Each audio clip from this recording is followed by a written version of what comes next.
Alors, Julien Dufour, c'est un sexagénaire qui dirigeait un journal de décoration, un des principaux journaux de décoration de la planète.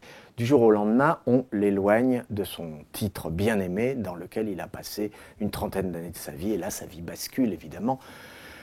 C'est à ce titre que peut-être c'est intéressant de souligner que, évidemment, ça concerne pas mal de monde. Julien Dufour, c'est l'avatar d'un certain nombre de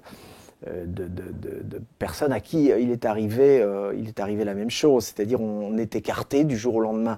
On n'est plus grand-chose, on n'est plus rien. Alors évidemment, Julien Dufour tombe d'assez haut, puisqu'il était assez haut placé, il tombe d'autant plus haut. Et Julien Dufour fréquente une jeune femme, qu'il va d'ailleurs épouser, qu'il projette d'épouser, et qui est, elle, prof de lettres, et qui n'a pas tout à fait finalisé ses études et qui doit faire une thèse sur le roman de Julien Dufour. C'est elle-même qui l'a choisi car elle admire ce roman.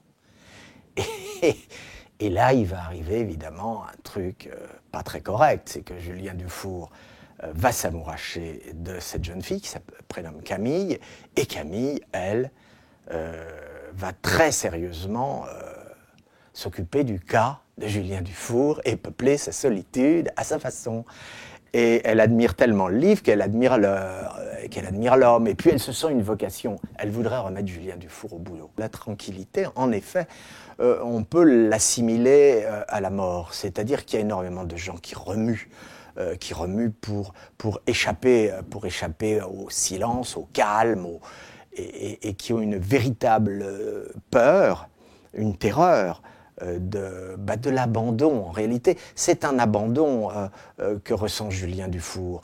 Si Julien Dufour remet en branle ses anciens contacts, s'il rappelle son vieux professeur de collège, c'est bien qu'il voudrait aussi se retrouver tel qu'il était quand il était vivant, parce que dans le fond, là, il se sent un peu mort, un peu abandonné, un peu plus rien. Il voudrait exister encore. Une vie est constituée de souvenirs. Regardez un vieillard, il n'a pratiquement plus que ses souvenirs pour exister. Et quand on n'a plus rien, il nous reste quand même les souvenirs.